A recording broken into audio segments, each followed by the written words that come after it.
We are level with the horse-drawn carriage when the radio reports the weather. There's rain coming down so hard ahead, it's stripping all the vultures of their feathers. She mutters hell and shifts it up a gear. The black horse looks across and scowls. But we are only one of 100,000, trying to win by fair or foul. To our left is a bishop on a motorbike, a cigarette between his teeth. He says something to the wild-eyed horse, something about the power of belief. But me and her, we don't believe in nothing, only the horizon and the race. At the end, said the radio, is one rowboat that takes you out to star-strewn space. We don't know what happens to the left behind. I don't think we want to know. The raindrops crash on our windscreen and a fierce wind starts to blow. How far do you think to the finish line? How long ago was it that we died and woke up in this car doing 80 with the sky tearing up outside? But all she says is hush now, tightening her knuckles on the wheel. She promised me that we'd get there first, and my sister never welshes on a deal. Are You Hurtling Towards God Knows What? A brand new book of poetry by J.E.A. Wallace, available now on Amazon. And we've made it easy for you. You can click through the banner link on aftermoviediner.com.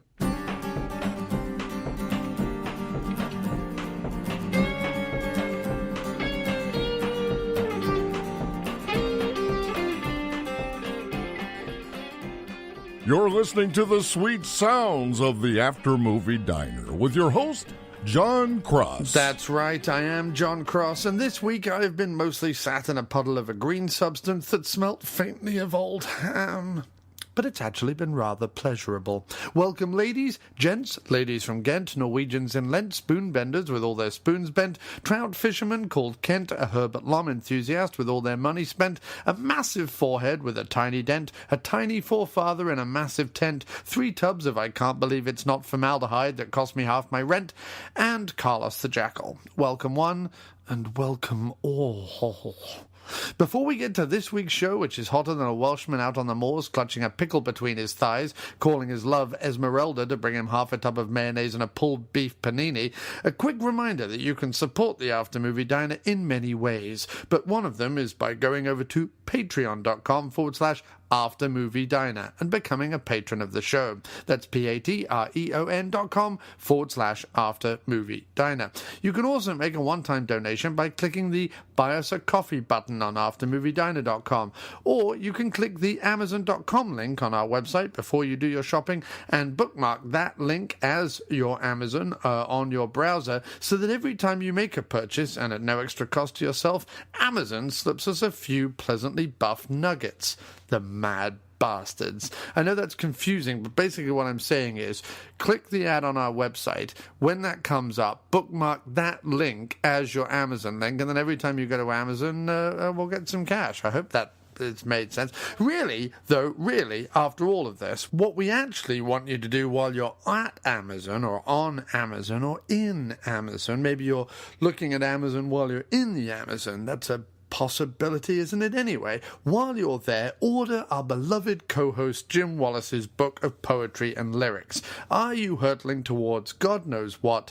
All you have to do is look for J.E.A. Wallace in your Amazon store, or to make it nice and simple, go to aftermoviediner.com and click the bloody great banner ad at the top. You heard that advert at the beginning of the show, but I'm just reiterating it now because Jim is really the unsung hero of the podcast. He's an excellent writer who deserves your support and some cold hard cash. So scurry off now to Amazon and pick up a copy of Are You Hurtling Towards God Knows What by J.E.A. Wallace, which was released recently on December 4th from Unsolicited Press. If you have absolutely no money, simply rate and review the show on iTunes or wherever podcasts are found. Now, without further whap-flappery of my stupid gums, to this week's excellent episode, recorded somewhere in a diner in New York City. The noises when I sit down have got louder. Yeah, they have. That's just something That's what happens. When you get older, mate, It's typified by a couple of things. Oh. Yeah, noises when you sit down. Noises when I drink my first sip of tea. Noises when you drink. Well, noises in general. I mean, you only have to look at I tell you what's a good evolution for getting older and noises. Yeah. It's Roger Moore Bond films, mate. I'll tell you why. Because in the original Live and Let Die Roger Moore Bond film, he barely makes a sound. By the end of it, by your View to a Kill, every time he so much as someone breezes past him. That's true. That's true. That's true. My life has turned into a series of Roger Moore being punched in later Bond movies. It's true.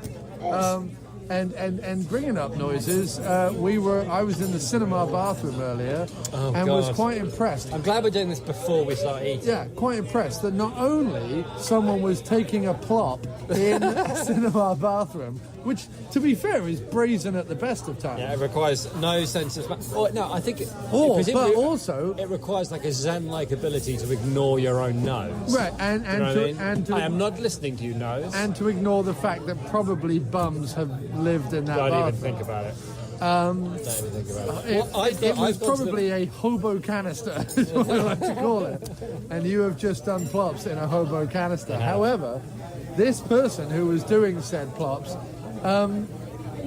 felt so comfortable, in fact, that as they released... You mean a bum did one of them? Yeah, a chocolate nut blast, as Jim pointed out in the menu. But no, which normally you'd see a French nut toast described as chocolate nut blast, you think, oh, that sounds tasty. But when your friend is describing bums going to the bathroom... Well, I don't know that it was a bum. No, but I mean, you're talking... Well, I mean, presumably... No, I'm saying but the bums live in that, and then presumably they also go to the bathroom in that. Right, but I think this was just a regular customer who was brazen. No, I get that, but I'm just saying, if you're in that bathroom and bums are living there, the one other thing they're doing... is a chocolate nut blast. Is a chocolate nut 100%. Chocolate bum nut blast. What was I... I'm sorry, I've thrown you off your... You have. But not only was he very comfortable to be doing that in public, but he made a noise, which is where this started. This didn't start about the plops. It started about the noise. Right. You made it about the plops. I'm sorry. It's just because I saw a chocolate nut blast, and my imagination was. And just if we're gonna put all the filthy bathroom all out up front. We are... Hello and welcome to the After Movie Diner. We're joined again by the excellent and shiny Jim Wallace. Hello. Hello, wonderful co-host Jim Wallace. Hello. He's the cheery, cheeky co-host. His name is Wallace. Jim Wallace. I am... occasionally that is what I'm... That's what you've reduced me to. What? Cheery, cheeky, yeah, chappy? because I have to be the cheeky, cheery, chappy. Because you're old quite curmudgeon. oftenly curmudgeon about the place, throwing your curmudgeons all over the place. I am, just curmudgeonly, like a big curmudgeonly. Do you know what you're going to have? I'm not... So we come out of the cinema on 42nd Street, and Jim goes, "Oh, where are we going? We're going to the Westway Diner." And we navigated our way to the diner using, that's where we saw white, creamy bum heroin vomit. Yeah. And then... Not just white, creamy bum heroin vomit, but we saw somebody throwing up, like, luminous white vomit. And had to go, I wonder what that is. I wish I could remember which episode it was, because I could direct people to go back to where we I think talked it might have been the Christian Slater one. It might have been because we went to the theatre. What do they call it? It's like called the Theatre Diner or something down on 42nd. Was it the Slater one? Might have been. That's what we used to watch at Times Square. Was the weird ones right at the top. The weird ones right at the top. Yeah. The ones where often your bag ladies or your hobos would come in and frequent the theatre. That's right. Which I always found quite comforting. I did too, really. Let's be fair. Did all you've got walking to do... halfway through this one? I felt like halfway through the movie. No, it was an old lady. Oh, okay. It was not a bum. It was an old lady. But in silhouette, there was an old shuffling lady. Shuffling old lady walking into a movie halfway through. Halfway through, mate. Could be mistaken for a bum. Could very much be bum-like. Bum-adjacent. Yeah, bum-adjacent. Hobo-adjacent. And then we were like, well, is it right or left on 9th? And you went, oh, it must be right, because we have to pass that building where I saw the guy gob into a bucket. And that's what happens when you go and see a movie in Times Square. I think I'm gonna push the boat out and get myself a blue sandwich. Do I want a baked potato? I don't know. A Times Square sandwich. I think I want a baked potato. Turkey, avocado, tomato, avocado. No, I don't want a baked potato. I want a breakfast. I want a breakfast. I'm doing a breakfast, dude. All right, what are you doing? I want sausages. I've decided. I have a craving for sausages. I'm getting a blue sandwich. Fried chicken with ham, Swiss cheese, and honey Have a blue sandwich without you. I'll have a blue sandwich thinking about you. How many people do you think have said to the waiters in this diner, "I'll have a blue"? Probably enough that if you were to do it, they would go postal and kill at least 17 people. Yeah. And they're very nice people here. They are very nice, but you can't push their You buttons. can't push them to the edge, mate. Yeah. They're already on the edge. Do you know? Pushing them over. Do you know who pushes them most to the edge? Who's that? I would say you. I would say Is it really, me? you're an edge pusher. If ever I've seen I am one, a little bit of an edge pusher. a little I will- bit, just a little bit, I will give you that. just a little bit. I mean, don't take it completely to heart, mate. Don't take it completely to heart. No way. All right, well, I haven't got a heart. I sold it. If he only had a heart. I sold it for food in America. That's what happens. When you come to America, Yeah. they expect you to sell your heart For food. in order for you to pay for food. Or some metaphor, mate. or I'm opening up some metaphors. Or survive it. Yeah. To survive the food. Yeah. What are you thinking? Walnut pancakes? Chocolate nut blast? Why would I be thinking either of those two grotesque things? No, I'm thinking 2 eggs. You having the walnut pancakes now? It's just the way my I think- trousers hang. Yeah. He's a cheeky I'm a chappy cheeky co-host. co-host. He's got cheeky rosy cheeks and he's a co-host. He makes an end of the pier chappy comedian quip. He's the co-host. I need a better theme song, don't It I? is, yeah, I don't know. Listen, I'm thinking on the Who thing. Coming it up as I go along. Coming it up as I go along? What am I talking about? I don't know, mate. Hello, welcome to the After Movie Diner. Hello, welcome. We got here by counting bodily fluids. Oh, and earlier, to continue our theme of tramps, fluids? ne'er-do-wells, hobos and vagrants, we saw a bum fight. Oh, yeah, 2 bums had a fight. And not outside only the cinema. that, but one of them was like karate bum. It was like a karate hobo. I was trying to get away. My strategy was to get away, which involved going into a shoe shop next door. Yeah. Cross's strategy was, be fine, just walk past Just him. walk past Which it. I felt had some flaws as a plan. I mean, actually, it worked out fine. It worked out fine. Do you know But why? we could have been looking at shoes. Because I'm a New Yorker. Well, I'm a New Yorker too, but I don't want to be a punched New Yorker. No, but maybe the I've listeners already sold do. my heart. I've got no... Maybe the listeners Maybe want. the listeners want me punched. No, they don't want you punched, mate, because you're a cheeky, cheery, company But co-host. that's my point. When I used to listen to things, Yeah. the miserable bum, I liked him, and the cheeky chappy, I wanted punched. Have I become the very thing I used to want to punch? Well, only because I've that become why I am so now? miserable in my old age. I don't think you have, though. I mean, actually, when we meet, Yeah, I'm usually more grumpy than you are. that's true. And yet, But the that's- record light comes on, Yeah, the role switch. it does. Just The role switch it reversal. up. Yes. We are ready to order, Okay, my then. friend. Can I get a blue sandwich? Which one? The blue sandwich. Sandwich. This one. The blue. Yeah, blue sandwich. How about you, senor? I would love the French toast breakfast. I'd like 2 eggs over easy, please. Can I get bacon and sausage? I don't mind paying extra, but can I get Absolutely. bacon and sausage? Thank you. And can I get a cup of English breakfast tea? Yes. With milk. Okay. Thank you very much. Excellent.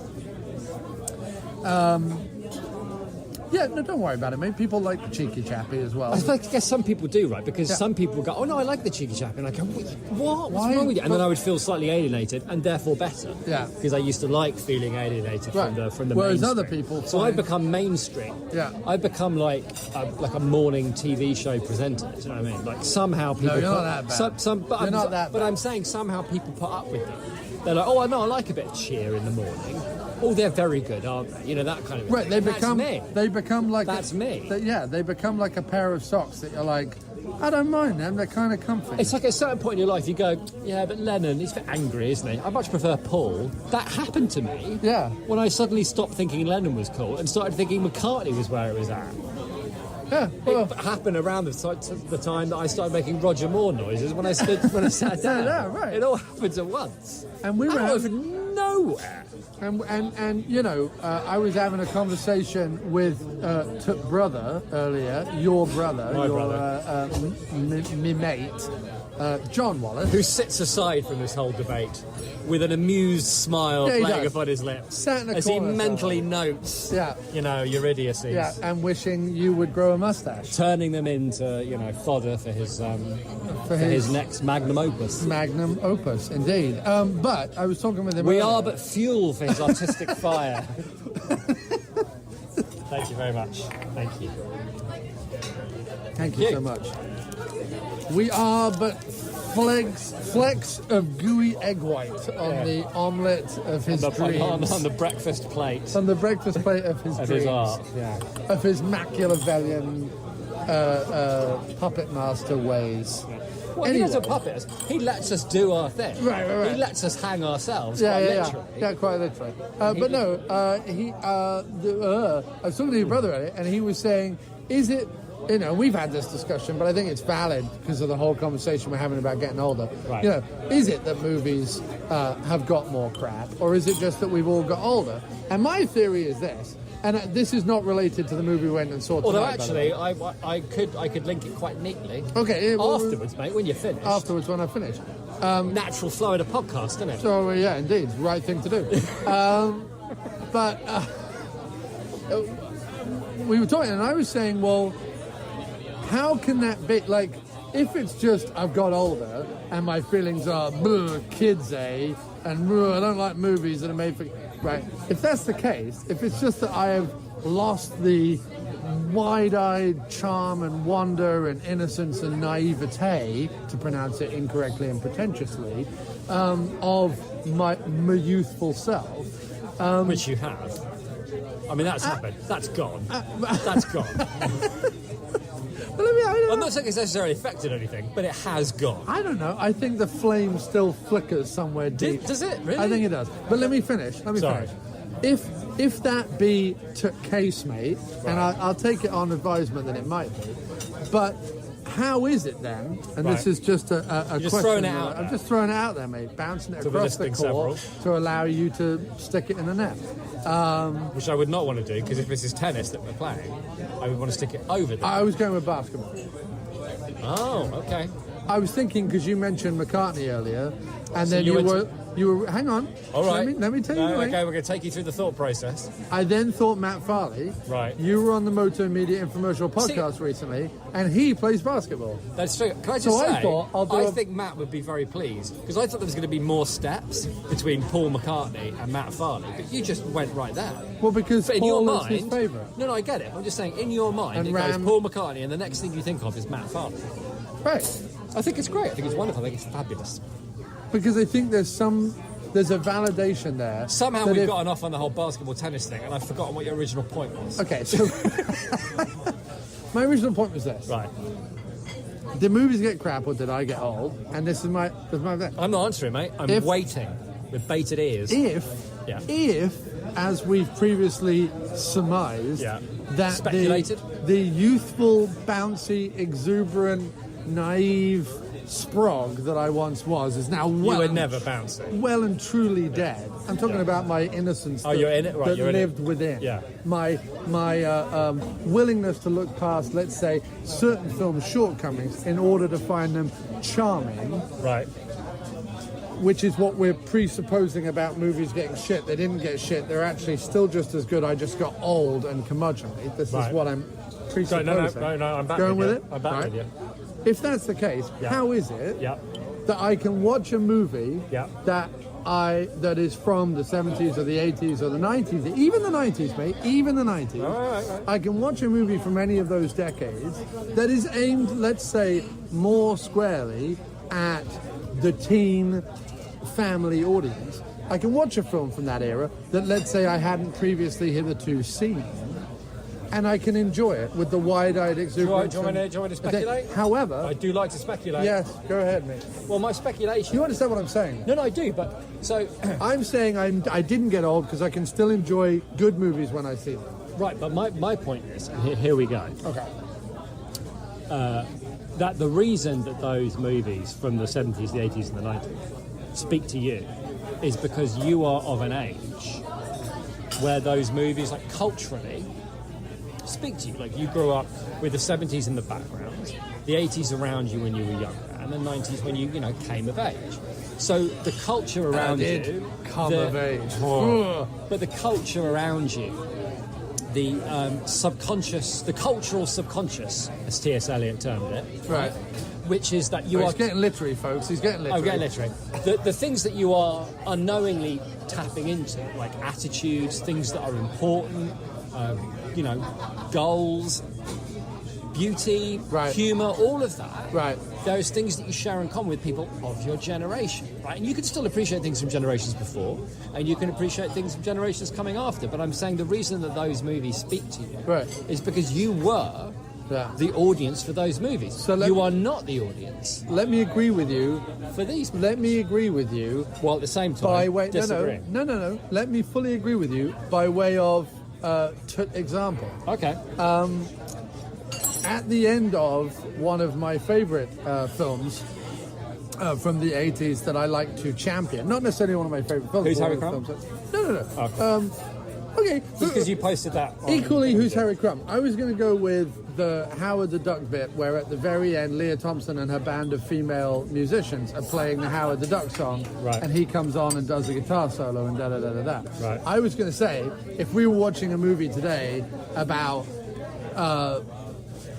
let's go with Spider-Ham, because I happen to know that he's in the new Spider thing, but it's equally as weird as Howard the Duck. So Spider-Ham, which is the pig version of Spider-Man, right?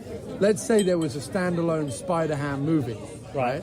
And at the end of that Spider-Ham movie, they all got, like, I don't know, funky in a discotheque. Not that anyone does that anymore. Whatever the youth are doing now. I am. Which we have no clue. We are old. Yeah. I think I've just proved it. But no, let's just say, and it was, Lady Gaga. Oh, I know. They're making YouTube videos and despairing about the future. Who are? The youth, mate. Oh, right, okay, yeah, but that's, again, taking me off. But let's just say, sorry. a jolly movie about Spider-Ham. Good movie, Spider-Ham. The pig, gotcha. the pig spider. Pig spider. Big ending. It ends with a dance number that features Selena Gomez and... ICT. No, Ice-T is our generation. I know. No, Selena Gomez, who's the awful country singer's daughter who goes naked all the time, sticks her tongue out? Miley Cyrus. Miley Cyrus. I think she's like 5 years ago. Mate. Well, maybe. Whatever. Look, seriously, all I'm saying we is, are so out of touch. Even the things that we reference as being out of touch with, we're out of touch with them. That was an amazing. Please tell me that wasn't coming from the kitchen. No, it was coming from the bathroom. Someone just went into the bathroom and hocked the most heroic loogie. And it was the women's bathroom as well. Anyway,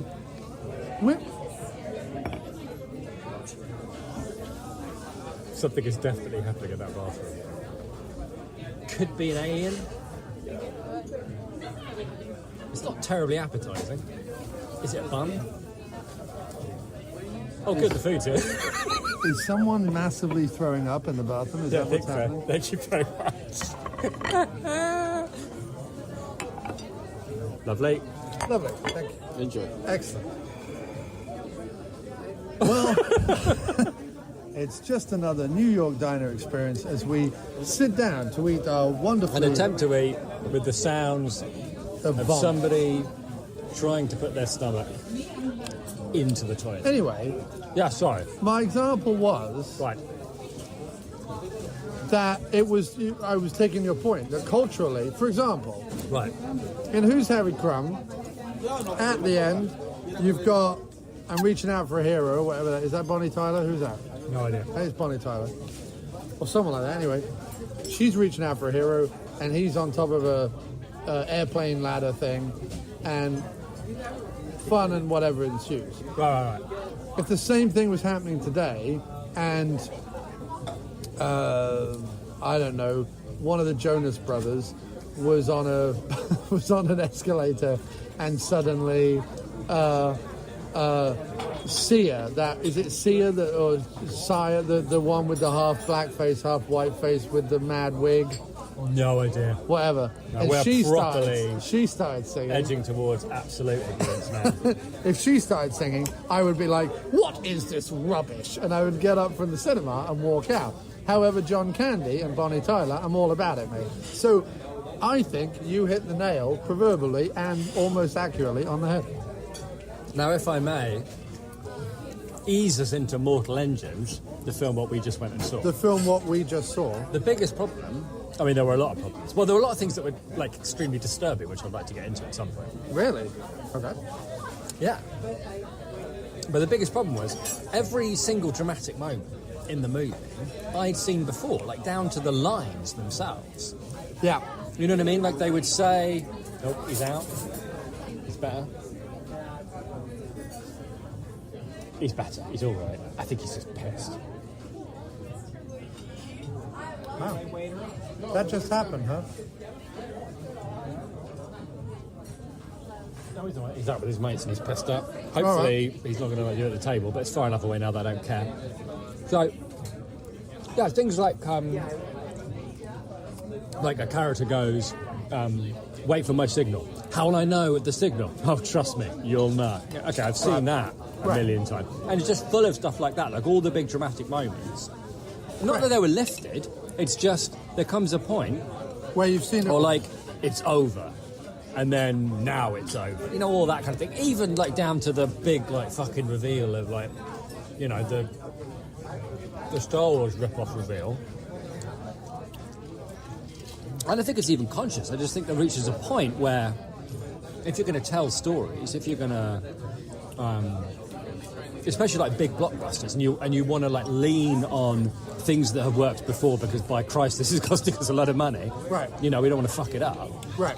Then you just end up, you know, lifting. Which is not, you know, people do just lift wholesale. You know, like great artists lift wholesale from other people. Right. It's when you see the joins, as you do in this movie, mostly because, with one or two exceptions, the acting is god-awful. Right. And the script is abysmally bad. It is.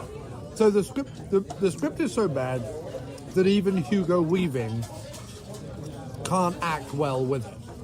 Like, he was pretty awful in it, and I was surprised by that. And I couldn't quite figure out why he was so awful in it, but then it landed on, well, he's got nothing to work with at all. No.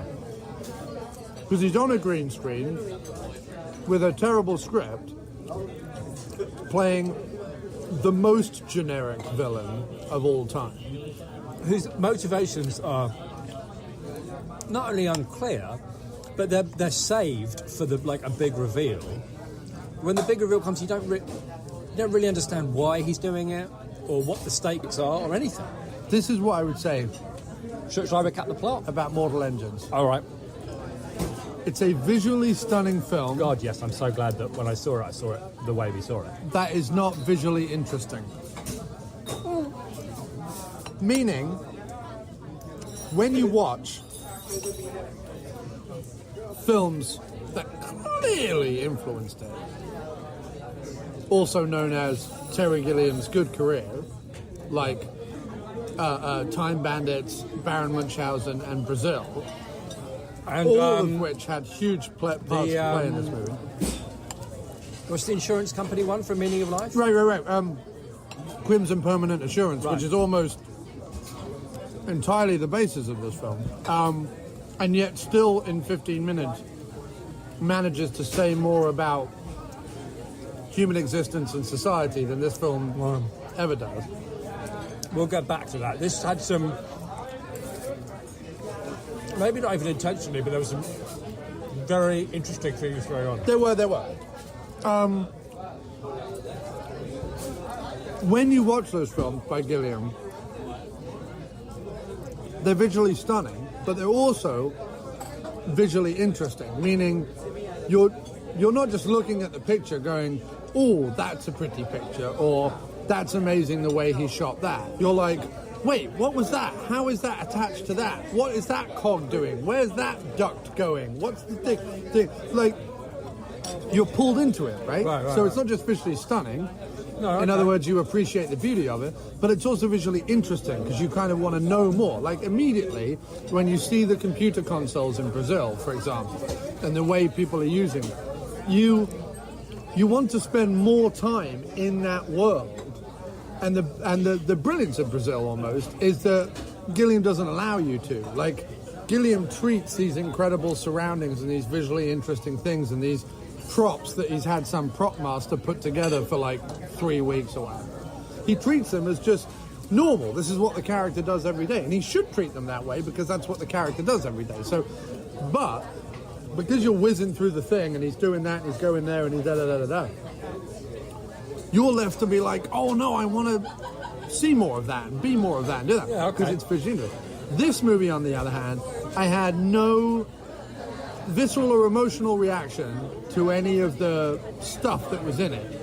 I totally and utterly appreciated it on a beautiful, cinematic, computer graphic way, but beyond that I couldn't give a shit. Because what I realized, that once you got into the mechanics of it and once you tried to figure out exactly how this was all put together, it was an effort in futility. Because this was fantasy with a capital F, meaning none of it really had to be explained and none of it really had to kind of join the dots with anything. It just was, have at it and away you go. Which is, you know, it's one form of creativity, but it's not, it doesn't pull you in as much as something where there's more a tangible idea of the reality that the film is creating. I suppose it's a bit easier to do in a book because in a book, and I haven't read it, and I all know it's based on a book, that's it. But I guess it's easier to do in a book because you can focus in on a character and a character's experiences of the world. So the character doesn't know how anything works. The character doesn't necessarily have to understand the mechanics of things. He just knows, I'm on this city moves, and this is the way you are. You know, it's a good shortcut to, well, like you're saying, like making the fantasy work, making it believable, that kind of fantasy. But in a film, it's whatever to follow, because you are thinking like, well, hang on, why do they need to be doing this? Because this is an awful lot of effort. You're not sucked in because you're looking at it. You know, you're away from it, looking at it happening, and you can't help but think, well, why does this make any sense then? Right. Oh, they've got to chase down. Well, why not just stay where you are and like send people out, like in that George A. Romero film that we're all looking forward to, but wasn't very good. Land of the Dead. Land of the Dead, right? I enjoyed it. Well, it was all right, but we were all looking forward to a better film than that. Studio meddling, mate. Of course, mate. But this one, I could have forgiven the fact that it didn't really make any sense what they were doing.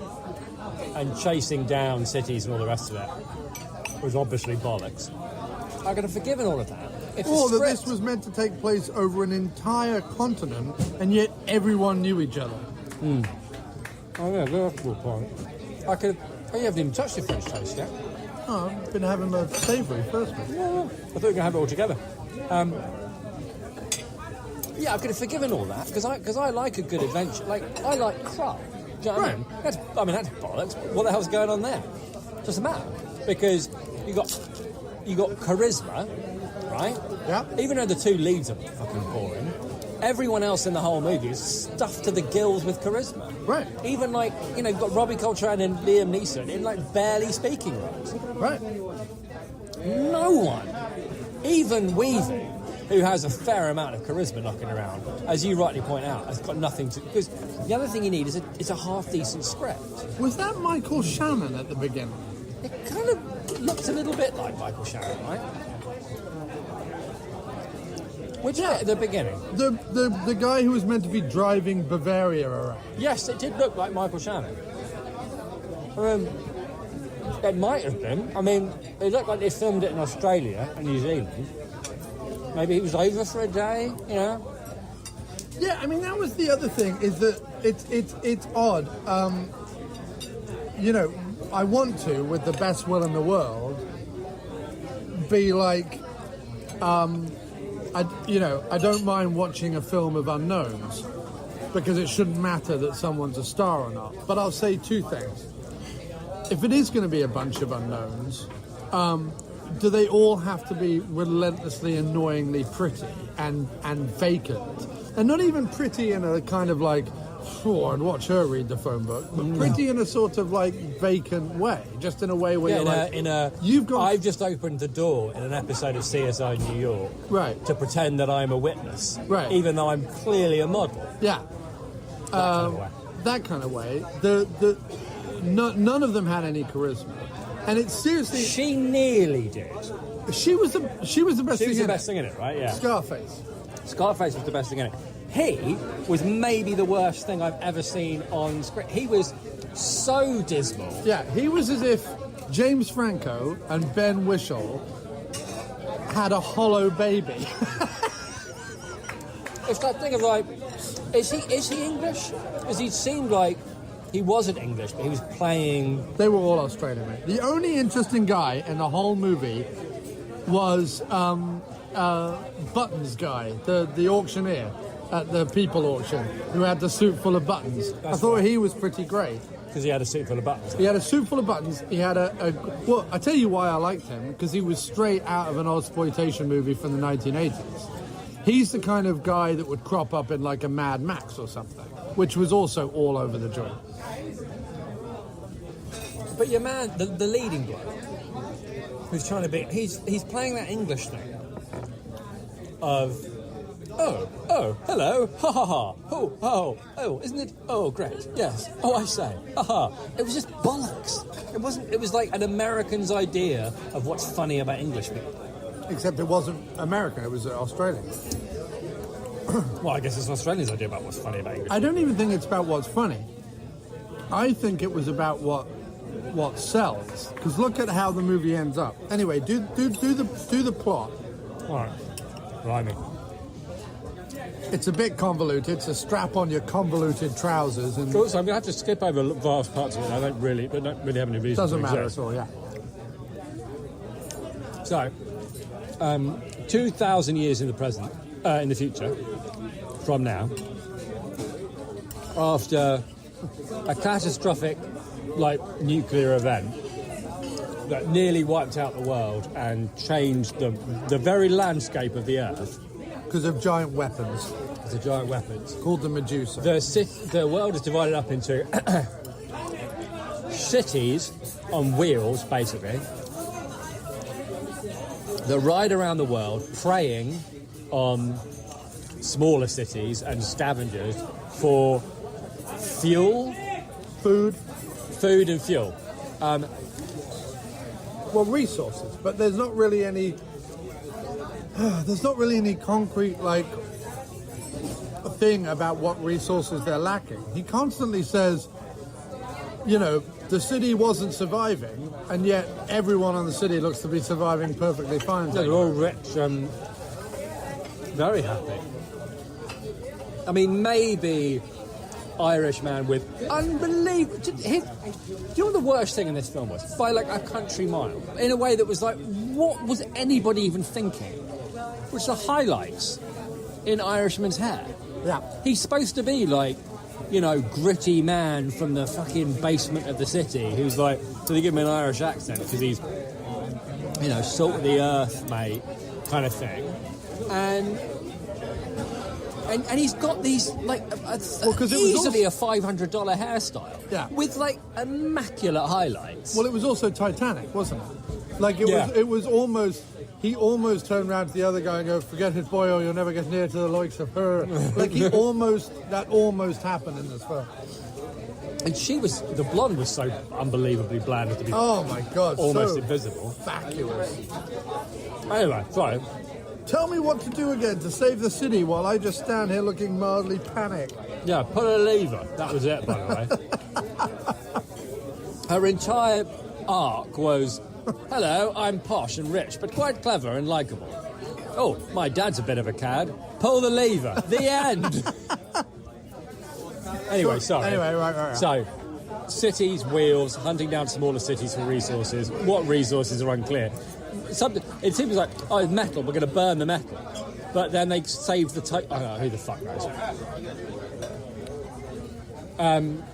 Anyway, bloke in charge of London, is the city still called London? It's got St Paul's and Big Ben and all the rest of it, and it's wheeling around. Which, by the way, is hilarious because even if England survives 2,000 years in the future, which by current news stories it might not be the case, but even if it does survive, the last thing they're going to be is a fucking superpower with a massive metal city. We're going to get onto that. It would be held together with rubber bands, and it would be like being pushed along by wheezing Welshmen. We'll get onto it. Personally, I think the most interesting thing about the film is that, but we'll get back to that. Okay. So, London, hunting down cities, seemingly for resources, but it becomes apparent the guy in charge of the city, Hugo Weaving, has a secret plan, and the plan is to collect enough old tech. Hugo's searching for old tech because he's trying to build a massive weapon, the same kind of weapon that destroyed everything in the first place, in order to bust down a wall behind which there are static cities, presumably that they can plunder. Right, another fucking stupid thing, this so-called static city with this amazing fucking wall, which is basically somewhere between Hoover Dam and the Great Wall of China, has decided the cleverest thing would be to build all our dwellings up against the wall. So that if it was up against it. Oh, yeah, you're right, yeah. So that as they blew a hole in the wall, they also killed hundreds of thousands of people just minding their own business in their house. What you do, mate, is you build the wall, give it a few feet, just give it a few feet, and then build all your dwellings elsewhere. You're no city planner, as you know, mate, but it seems to me. It seems to me, if this is your main source of barricade and security, your main source of security, it's called the bleeding shield wall. I mean, that in itself should give you a hint, mate. Don't build your dwelling probably up against land's cheaper there, that's what it is. Yeah, maybe. Rent's probably cheaper. Well, we do only charge you 200, but there is a risk of explosion should invasion occur. I warn you. Yeah. Well, there's an arrogance to it. Yeah, I like, guess so. no one's ever going to take this wall. I'll build my house right up against it. So, I, on the other hand, mate, just a few feet. I would have left a few feet, built my dwelling. You and I'd be fine. paid extra money. But be safe. Survive the onslaught. Yeah, no, Yeah. very wise. So that's basically it. Oh, and in the meantime, young woman with scars on her face who has it in for Weaving because Weaving killed her mum. She, of course, holds the key, A, to the weapon, but also B, how to stop the weapon. Her and the world's worst actor fall in love. And there's also, like, people from the Static City who don't like the Rolling Cities, and they're kind of like a gang or an army or something. Well, and they help out. there are the rebels, right? Yeah, I guess they're the rebels. They're the rebels. It's like it goes full Star Wars at a certain point where Captain Vacuous, who apparently, as the world is ending, it decides that he's going to stand there and stroke a jacket for a few minutes. Oh God, he's so awful. So awful. Literally, you're at the point where, like, it's all gearing up, mate. The tension's building. Rum, ba-dum, ba-dum, ba-dum. We've got to stop the weaving, and he stops for a few seconds to stroke a jacket. It's like a minute, a good solid minute of the movie. If he got into that plane, old Scarface would have been well within her rights to be like, did you just stand there touching a jacket? Oh, by the way, not only that, but put on a jacket. Do you know how much people... To be fair, they did a lot of heavy lifting there because it was a really big moment in the movie because 2 times previously he said, actually, I wanted to be an aviator. Yeah. That's it, by the way. That's it. He said, I wanted to be an aviator twice. But so when he puts on an became a aviator's historian. jacket, Yeah. we're supposed to fucking stand and applaud. Yeah. Oh, great. Yeah. Some wanker who can't fucking act, who I could give, like, less than 2 shits about, is gonna, like, fly a plane, which has been his dream, or so he's told me. Yeah. You know what I mean? It's like, you can't just have a character say, I'd like to do a thing. And then, like, a bit later on, he does the thing and we're, oh, great, you did the thing. You only said, like, 2 personal things about you, one of which was, my parents are dead, and the other one is, I want to be an aviator. That's it. So unless it's going to be about his zombie parents come back to fly the plane, right? then he's going to fly the plane. But the thing that was incredible was that he was like, well, this was his character arc. My parents died. They were both historians, so I guess that means I have to become a historian because my parents died. That is well known, mate. Well known. Pressures of historian parents. How are you going to make money in this day and age? Unless you get in with the history. But then, for the first act of the movie, my entire character is going to be based on the fact that I only know things based on the fact that I'm a historian. And in fact, I'm only going to be able to help things based on the fact that I'm a historian. But then halfway through the movie, I'm going to be like, did you know I always wanted to be an aviator? Which is as much a left turn as I was a hairdresser and now I'm a lumberjack. And then... I guess I would say that... So then all of a sudden, the fact that he knows history is irrelevant. Also, mate, talking earlier, you were saying about, like, how you knew every plot twist was coming, right? From the first moment we see that fucking eye necklace, right? We know for a fact... Yeah. So there's this whole flashback. When Hugo Weaving comes in, this is the flashback where we find out that he kills her mum, right? Her mum... They're very cavalier with the flashbacks. Right. Sometimes it's a dream. Sometimes it's, you know what, fuck it, we just got to tell them what happened, so we better do a flashback. Right. So in the flashback, Weaving comes in, he finds out that archaeologist mother has found essentially a computer console that will power Medusa, but has a very convenient destroy button, which is basically an enlarged USB drive. And as the mother is dying... Yeah, it's basically the microfilm. As the mother is dying and Hugo Weaving is strolling out with the computer console, her mother gives the young daughter a necklace of a giant eye, like the Eye of Ra or like the third eye or whatever, right? And you go, well, that's going to be relevant. I bet the microfilm or the USB or whatever is in there, right? The movie then just goes on for seemingly hours. But even Hugo Weaving shows up at the wall with London, already bombs a whole hole in the wall of the city. Does it again, bombs them a second time. The whole time I'm sat there being like, it's in the eye, find the eye, right? It's in your pocket, love. Then takes an exorbitant amount of time, and the leaps in which happens is everything's going to shit. They're all going to die. She wanders over where an Indian woman is praying, stands next to her, looks up at whatever remnant of the past Indian Hindu iconography is on the wall, sees that the thing has a big eye in its forehead, like a third eye, goes, oh, weird, I have an eye necklace.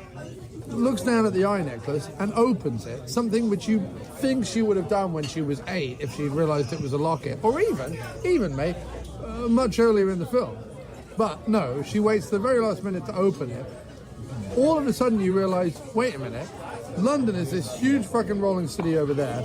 They're in the landlocked city that's already been bombed to smithereens already, right? So, in other words, the screenwriter is more than happy to kill thousands of imaginary people because he wants to spend time with this woman discovering something that the audience knew fucking 2 hours earlier. Then they try and build up a whole second level of tension where they go, oh, now we have to get the key into the thing to stop the bomb from going off. And you're like, I knew this was going to happen. Like, cut out all that middle bit. Just be like, oh, look, my mum left me this necklace. I bet it has the key in it. Opens it up. Oh, look, there's the key. Get on to the end of the movie. Like, No, by the way, you forgot the interesting part of the movie where... You know how Hugo Weaving comes... This is how it goes, right? Because we saw it in the flashback from the daughter's point of view. Hugo Weaving comes in. Mum's very happy to see him. Hugo, she says, it's lovely to see you back. Yeah. Maybe we'll do some porking later after the archaeology. Yeah. That's how we like to do it. Archaeology and then porking. That's what we do. You can't pork before However, the archaeology because then you're shagged down. This time, she's got like a box. Yeah. It's got some dirt on it. Yeah. And she sweeps the dirt off the box. Yeah. Hugo goes, hang on a minute. This looks like that Doomsday box that I've secretly been interested in. And she says, I don't think so, Hugo. That sounds like a bad idea to me. And he goes, tough, I'm going to start, getting really angry. So she tries to kill him. Instead, he kills her, cuts the daughter, she runs off. Now, I don't know if you noticed, in that sequence of events, the mum had just enough time in between handing the locket off to the daughter and dying seconds later to call up the woman, the leader of the army, and say, listen, Hugo's got that one. No, I'm all right. I'm good, thank you. I would We're like all some good, more, I think. cold water, thank you. She says, calls in the 2 seconds before she expires, she calls the woman up, says, listen, Hugo's found out about that weapon. He's not very happy, he will be coming. Fortunately, he's killed me. He's also going to be after the daughter, so can you please find the daughter, promise me now, find the daughter, and then promise me you'll stop Hugo. I mean, that happened, we didn't see that happen, but later on, that character explains how, no, I knew your mum, and she warned me about how Hugo found the device, and she warned me, she told me to find you and that you were the only hope, and I had to spend the rest of my life. And when did she do this? Because the time between finding out that Hugo was bad and dying was minutes. So at what point did she pick up the blower and give you a call? And which, by the way, don't exist in this future. Right, and give convenient anime character a call. Anyway, do you want to know what the weird thing about the whole movie was? I mean, it weirded me out. Was it the USA thing? No, it wasn't the USA thing. Although I think that was part of it. I started to think, is this, like, in a way, what certain parts of the world, aka China, India, places like that, think of England? Because this is a movie about how an arrogant bunch of bastards on a small island just roll into people's territory, stealing what they like, and fucking everybody up, despite the fact that the people who live there are peaceful and have their own civilization, thanks very much. And with regard for no one, happily, merrily slaughter, while cheering, from the balcony, while London, they didn't even bother to change the name. Like, the name of China, or Shanghai, is changed to, like, Shanghai or something, right? And America's like the Great Western Plains or something. The only thing that's the same is London, with a big British flag on the front. And 2 fucking lions from Trafalgar Square either side, rolling into people's territories and fucking them up. And they're bad guys. They're not like, they're all right though, Like, I feel like people who voted for Brexit should watch Mortal Engines to find out exactly what the rest of the world thinks about them. Not like all the time. I don't think it's like a unique vision. But in the minds of Australia, New Zealand, India, China, Africa, that's what we are to them. Right. We're not like, the lovable wits who, populate the romantic comedies of the 90s. Right. Now that China is a big market, now that India is a big market, this is what a bad guy looks like. Right. It's like it's basically the colonialists. Right. Breaking down into these peaceful territories to steal what they want. With regard for no one. And it really weirded me out because it wasn't subtle. It wasn't like even like Star Wars was subtle. Like, well, we'll give Brits the. But are they English? Are they Nazis? It's kind of like, what are they? They're just an evil empire. I mean, it's sort of there, but this is just we'll just call them fucking London and paint a big Union fucking Jack on the front of the city that's destroying the world. Thank you so much. Thank you very much. Well, do you know what I mean? Why did it weird you out? Like, it weirded you out because it's like,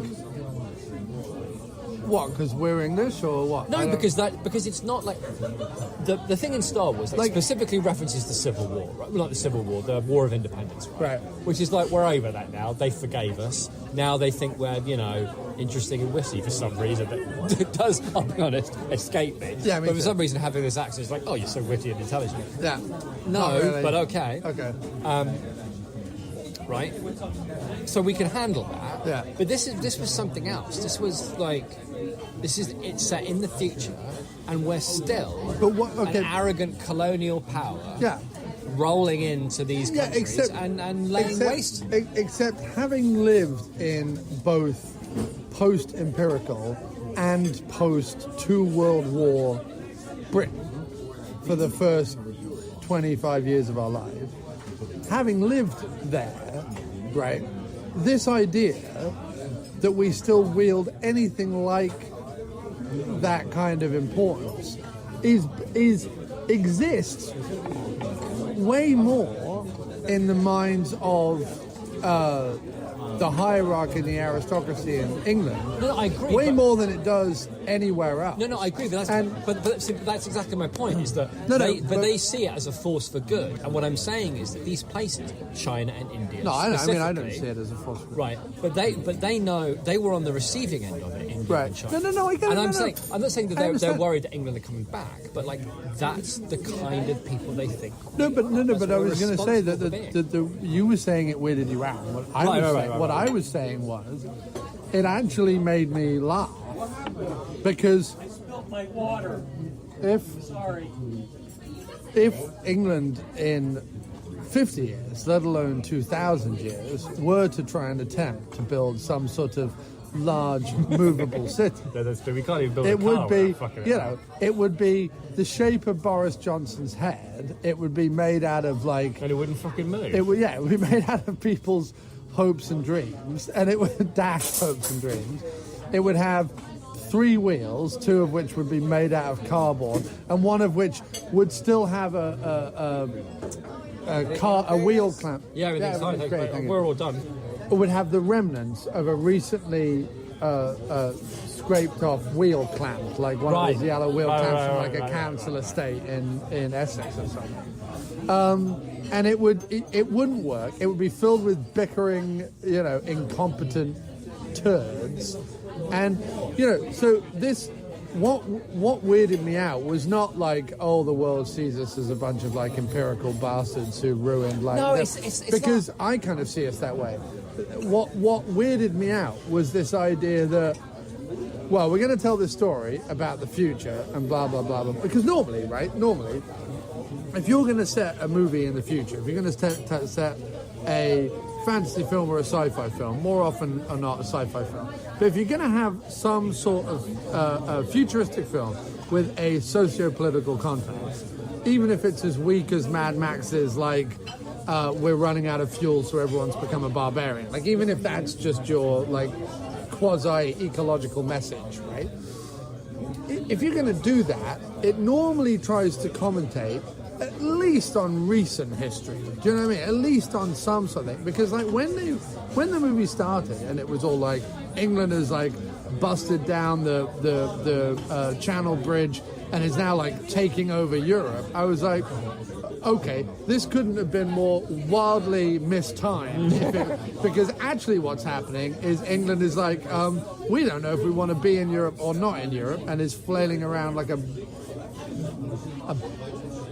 useless haddock. But I guess I guess that's what's weirded. That's what weirded me out is that if you were German, right? And somebody going, I hope someone else becomes the bad guy soon. Do you know what I mean? I hope it's not all going to be endless film about Nazis or space Nazis or guys with clipped accents or slicked back blonde hair, even with American accents. We all know what you're saying. Yeah. That at some point, the bad guy in your fantasy film or your sci-fi film, it's going to have to be it's going to be drawn from other cultural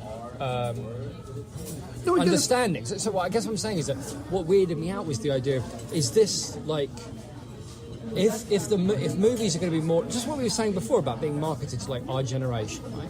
If movies are going to be more and more marketed to places like China and India, right? Is there going to be more things where the cultural ideas of what is, what's a bad guy, what's an evil guy, right, is going to come from this idea of colonialists of the crimes that were committed by the British Empire against China and India. Right. Is that what's and I'm not saying it was like, oh, that's not fair or anything. It's just I wasn't saying it wasn't fair. No. I know you weren't either. I know you weren't saying that too. I get what you're saying. What you're saying, which is very true, is how utterly ridiculous that Britain now, which is, as you rightly point out, like, just pulled the drawbridge up, basically. It's not, no, we're going to knock it down and we're going to take over the world, which, of course, is what Brexiters think is going to happen. You know, they do think we're going to take over the world. Anyway. But if we fell off into the ocean, do you think anyone anywhere would give even the remotest of two shits? Which is fair. Like I say, the thing that weirded me out was this idea of once you start marketing films, or once films start being made for Chinese and Indian audiences, because like at the end, behind the wall, like the peaceful city was obviously China. It was like Chinese architecture, and the benevolent man that welcomed refugees was, like a proper, Chinese emperor chappie. Once you start doing, because they have excellent record in civil rights and but that's not my point. Humane treatment. But that's of not my people. point. My point is China and India don't give a shit about the Nazis. They don't care. Right. Having some moustache twirling Nazi like threatening, they don't care about that. What they know historically, I get it. is something else, I and get it's it. us. No, but And it was just like this is weird. I understand, and A vision of the future, mate. That's what I had. I've no problem being the bad guy in the movie. That didn't bother me, and them picking a villain from their past and making it the bad guy. I was watching it now in 2018 as an English person and like laughing at the idea of it because which I can see that too. Because to me, I'm like I say, it would be made out of polystyrene and people's dashed hopes and dreams. It would look like Boris Johnson, and it wouldn't move. It wouldn't go. To be honest, you could have called it. You could have called it New York and painted stars and stripes on the front of the gate and had eagles instead of lions, and it would work. Do you know what I mean? Like blundering all over the world, fucking things up. But they didn't. They don't. I mean, I guess they pillage resources, but not quite the same way that we do. It's not quite the same. Off the point of how much that weirded me out, but it did properly weird me out. To the point where the last half hour of the movie I was going, I'm so weirded out by the colonial thing. It would be fine, except this. So, the big bad nasty weapon is called Medusa, right? Which, by the way, doesn't work, because Medusa didn't blow things up. She turned things into stone. Anyway, let's just assume the person who wrote this has not read any mythologies. However, because turning things to stone, mate, that only reinforces the wall. It doesn't blow the wall up. What they want is an actual Medusa to repair their bleeding wall. But what this meant was that her little code key has USA on it, and the little box thing has MED on it, MED on it, right? So it meant that when she pulled out the thing that was going to save everybody, it had written on it, USA. It did, that's right. That bothered me more. And look, the US helped us out greatly in the wars. This is not, they've certainly defined the 20th and 21st centuries, no doubt about it. However, savior of the entire world against the, colonial empirical Brits, that's a little like, who do we want to sell this movie to? Well, we'd really like the Chinese audience. Okay, great. We wouldn't mind the Indian audience. I hear they like watching like big fantasy movies. Great. We can't really piss off the US because it's still an enormous market. Can we ever go at Britain? Yeah, no one in Britain's going to watch this movie because they're too like depressed and upset and angry. Too poor and depressed. It's like 40 quid for a cinema ticket. It's like $50. That's only at the one Leicester Square Odeon. But how do they get away with that? Because things have gone mad, mate. They have gone mad, haven't they? Things have gone mad. Well, because what they're trying to do is they're trying to say, well, Leicester Square, we're West End adjacent. People spend hundreds of dollars going to the theatre, so why wouldn't they spend 40 quid to go to the cinema? Many reasons. Because in a theatre, one assumes you are going to be sat in a relative lap of luxury with history and beauty and wonder Although, to be surrounding fair, you. Hang on a second. And you're going to sit, and maybe you're going to get a whiskey or a glass of wine, and you're going to have little opera glasses that are shaped like miniature binoculars, and you're going to dress up, and it's going to be an evening, and it's going to be an event, and people are going to sing and dance, and there's going to be props and flying machines and whatever there is. It's going to be a whole big thing. In the cinema, you're going to sit down on someone's previously chewed gum while someone hands you, popped corn, which is quite the cheapest thing on the planet, and they're going to charge you £9 for it. Yeah. Right? And you're going to sit next to someone on their cell phone, and someone next to you belching and farting their way through the national anthem, while someone else dies in the corner and a tramp evacuates their bowels in the front row. While, I don't know, you might see 90 minutes of something you possibly enjoy. It's not quite the same thing as an evening out to the monetarily speaking, I'm with it. No one is putting a tux on to go see the latest Fast and Furious movie. On that subject,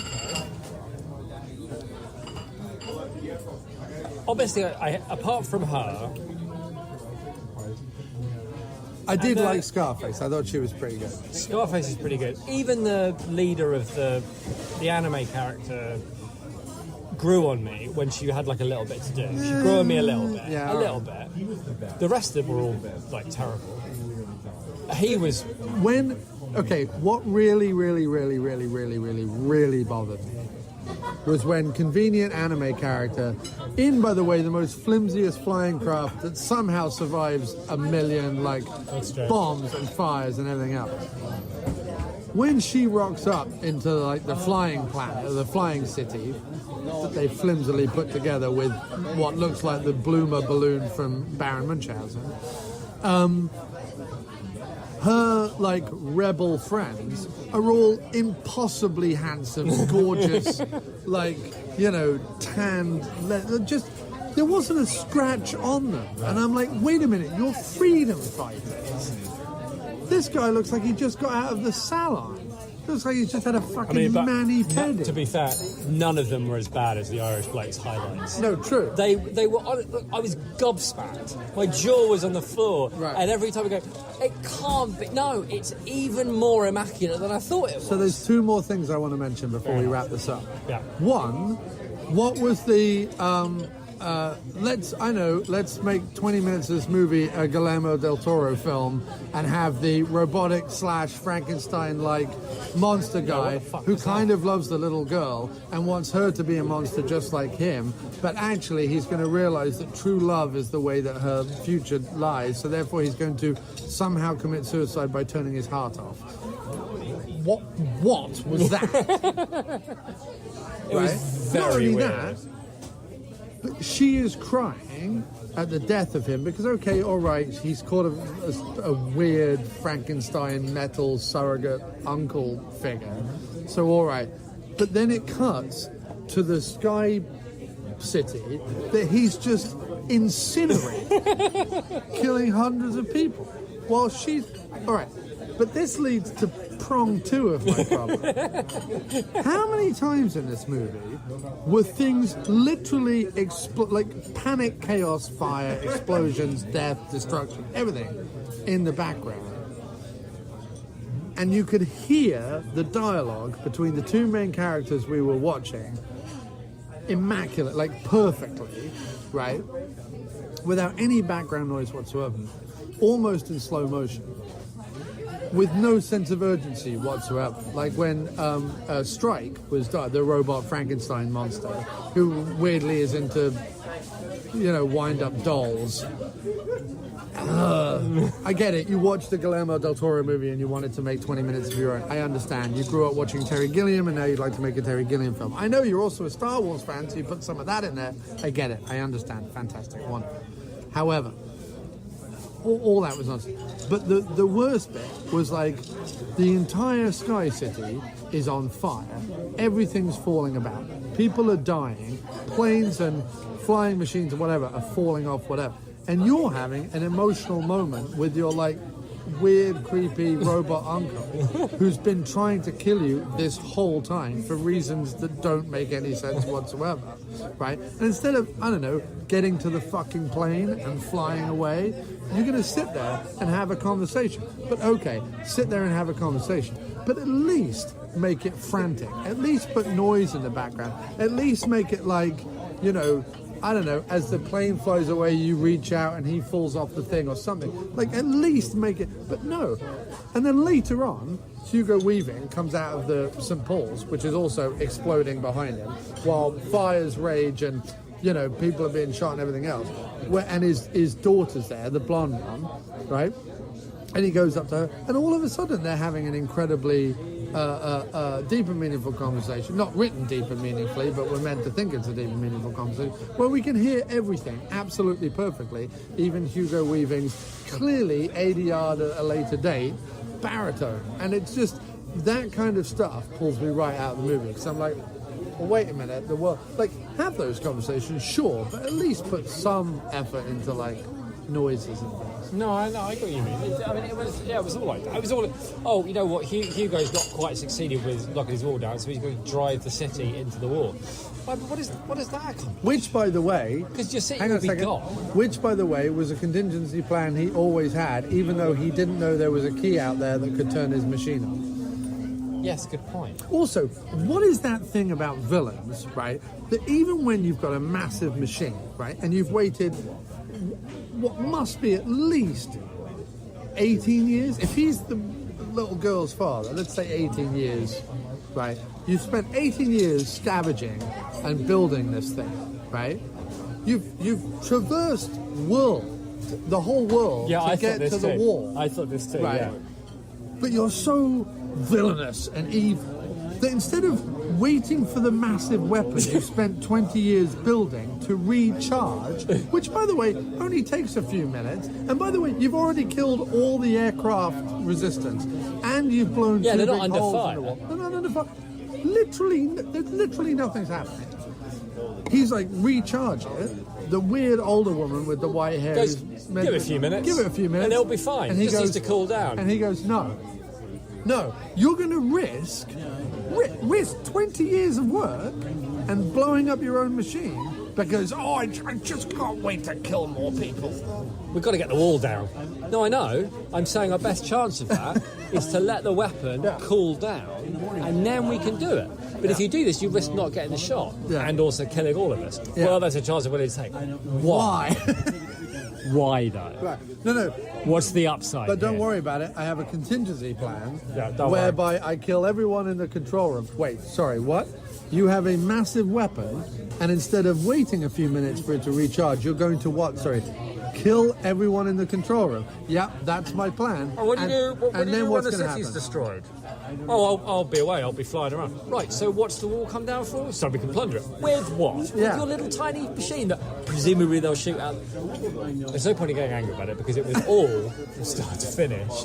As soon as it started happening, I thought, this is bullshit. Yeah. Like, I don't mind like a city on wheels, like chasing them, but like don't have it immediate. Like they chose to start off with the big city chasing down the little city for resources, at which point you're forced to confront what obvious horseshit this is. If they just started with it rumbling or whatever and had some reason for it to be on the wheels, that's where they should have started, but not.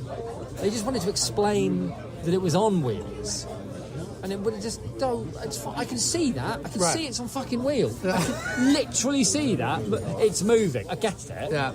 Why? Just make something up. Yeah. Really, it's not difficult. Yeah. Also, lock any two writers in a room for an hour, and they will come up with something. It might not even be very good, but it'll be something. Yeah. From that point, and what's funny is, and as soon as like Gobshite McGee turned up with his fucking relentless, like as if being chipper all the time is supposed to be like winning. Right. It's not. It's fucking annoying. Like as pointed out previously with my like cheeky chappy persona thing, it just gets fucking annoying. Right. For which I apologise. But it's because, like, there was that whole sequence where he's like, I get it. I talk too much. I'll be quiet. And then there's a pause. So anyway, here's something else I just thought of. Right. Don't do the thing where the character promises to be quiet and then he keeps talking. Right. I've seen that so many times. But do you know when you've seen it previously? You've seen it previously when the character is either played by someone with charisma or is saying something funny, and maybe the person that the character is annoying we don't like as much. A good example for it would be like in The Princess Bride with the three characters and they're doing the rhymes, right? And he's like, stop doing the rhymes, and they continue to do the rhymes. Like, that's funny, right? Yeah. Because you've established some characters. They each have their own individual quirks. They have a joke that they're doing. It's a joke that we're all in on, and the little annoying bald guy that everyone hates that we know is the villain that's going to get his comeuppance, he's the one annoyed by it. That is how you structure a scene. That's how you make charming, interesting, comedic characters who are all on a quest. What you don't do is go, here's a pretty boy who's relentlessly chipper, who's going to be just flat out annoying and punchable. Like, okay. Because that's the thing, isn't it? Like, unless you're going to have him Here's punch. the thing. What they said themselves, look, if he's good looking enough and chipper enough, and right near the beginning we say, I wanted to be an aviator, that's a character. That's right there. No, it's not. Yeah. That's not a character. But what you've established right there is he's got a personality trait, and he's got a hope that will one day be fulfilled. I wonder, because the script was, I was like, who wrote this garbage? But it was Jackson. It was Jackson and Fran Walsh. He didn't write it. Yeah, he did. Him and Fran Walsh and someone else. No, I thought they produced it. No, they produced it and they wrote it. Really? Yeah. Really? Yeah. That's what I'm saying to you. Now, there are people out there who I know can't write for toffee. Like Del Toro can't write for toffee. I thought they could. I mean, I think adapting Lord of the Rings, whether you do or don't like Lord of the Rings, adapting those books into an exciting 3-movie screenplay is not easy, and I think they did a good job. Right. I like King Kong, the Jack Black, right. Adrian Brody one. I think it's a good movie. But this was just bad. It was just full of cliches, and there were no characters, and it didn't make any sense, and there were no stakes. Like, what were the stakes supposed to be? Are we with? Because you spend most of the time with the people in, like it all starts off being on the city, and that seems like a cool place to be. It's like on the city on wheels, right? Yeah. But it's like they're the bad guys, and the good guys, the people who are trying to stop them. Well, the good guys on the city were the historians, and the bad guys on the city were the... Yeah, but we didn't... But if they'd, like, taken over this, I don't know, something, it's like, you've got a moving... Why am I in, like, mud pits and fucking balloons?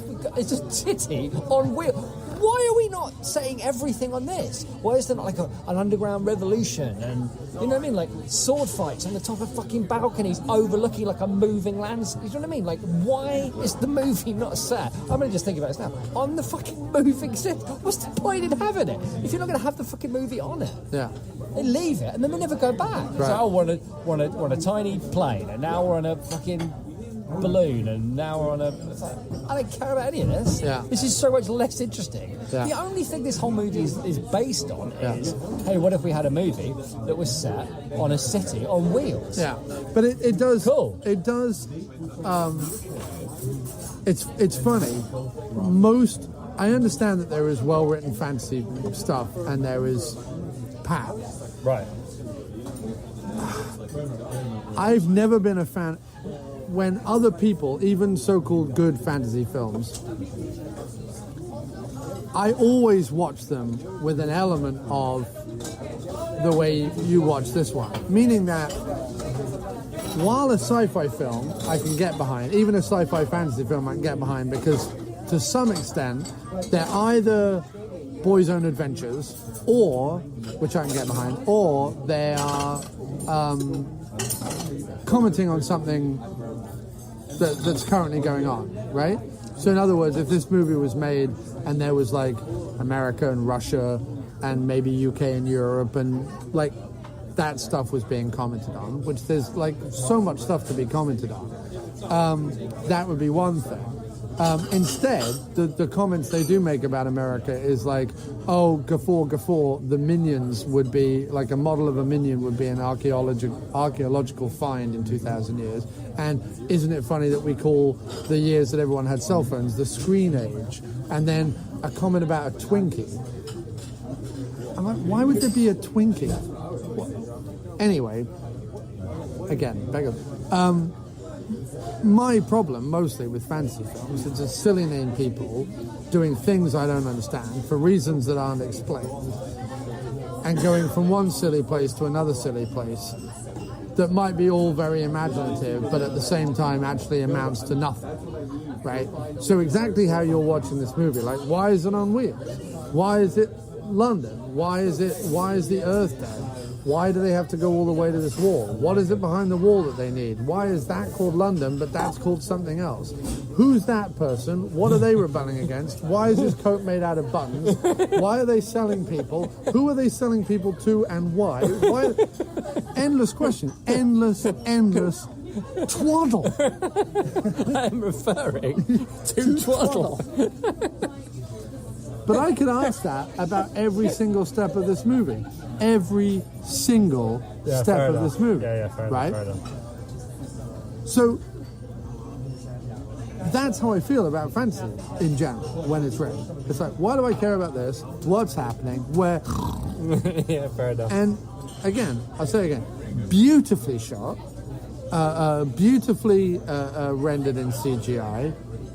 They forgot to have a Foley artist, because it would have been really great to have like creaks and cranks and bangs and like to feel the mud and the wood and the earth under the wheels. Never felt any of that thing.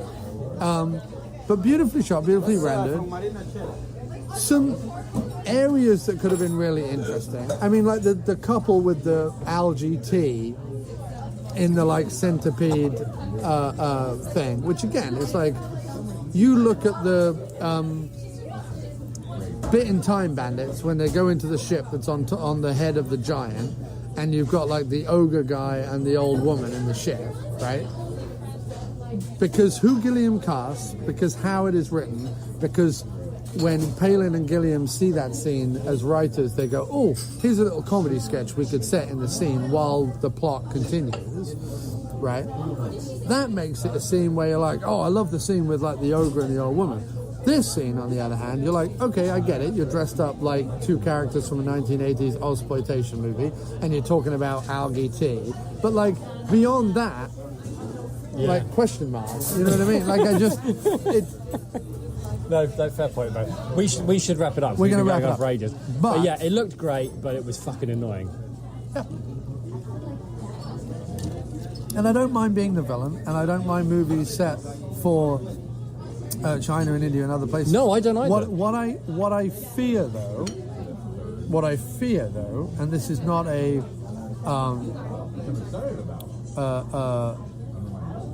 this is not against those cultures, but what I fear is that we will see even less in terms of screenwriting, because the worry is, how do we make a movie like this without having like a shit ton of subtitles? So I worry that we as Western audience or English-speaking audiences will be deprived, because as I came out of this movie, that's true. That might be why it was scripted the way that it was. As I came out of it, and that's a language thing. That's not a question against that culture. It's just as a language thing. No, you're right. It's got to be like something that can be. Because look at The Meg, right? We enjoyed The Meg because it was ridiculously stupid, and Jason Statham literally punched a shark in the eye. Fantastic. But the script was absolutely. You're right, and there was that's nothing. why it's full of those like recognisable moments. The dialogue is so simplistic, right? Because it has to either be clearly understood by, because I'm sure like India and maybe lots of China too, like speak English passably, right? If it's not, if there's not too much of it, and right, it makes clear enough sense, right? Which is like fine if you want a movie to make sense, but maybe not if you want, as you rightly point out, sparkling dialogue. It's, for example, here's a great look at it.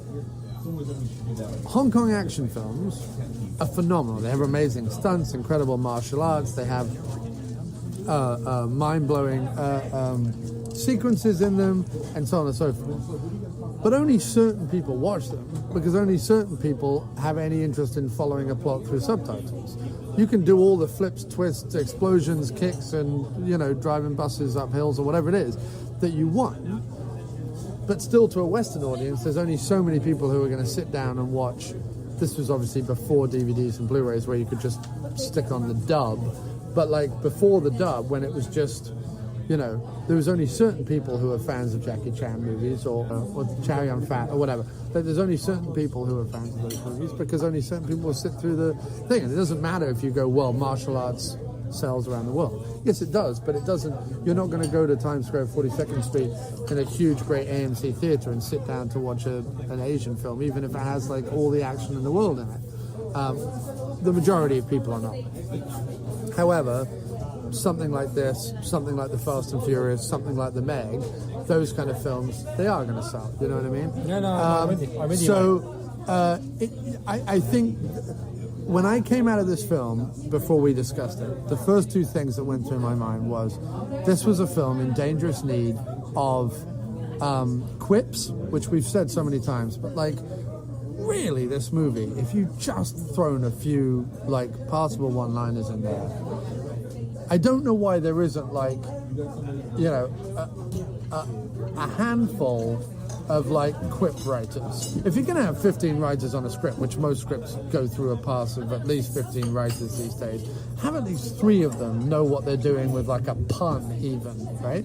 And the other thing that this movie was in dire need of was some decent character actors. Some like people that when they showed up, you could go, oh God, at least Robbie Coltrane's here, or at least, I don't know, Gary Oldman's here, or whatever. I don't know who they are, but as long as they could actually act. But hardly anybody could. They were either horrible hands or unbelievably bland. Yeah. That was like, it. where was Sam Neill? Oh, God, Sam Neill should have been in this. And Brian Brown. If you're going to have Antipodeans in them, get the good ones. You should, if you're going to make a film anywhere near New Zealand, you should just put Sam Neill in it. Sam Neill. I failed to see why you wouldn't. Yeah. Is there a film that couldn't be improved by putting Sam Neill in it? Do you know what? No. I would have taken Paul Hogan. Yeah, but that's a whole different story, mate. Yeah, it is. All right, let's leave it there.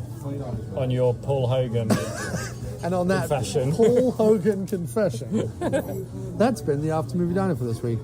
Jim Wallace, thank you so much. Thanks for having me, man. And do you know what I realised? What's that?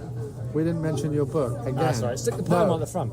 You're listening to the sweet sounds of the After Movie Diner. Support us at patreon.com/After Movie Diner. Or I'll punch you in the teats. Rate and review us on iTunes, Earthling.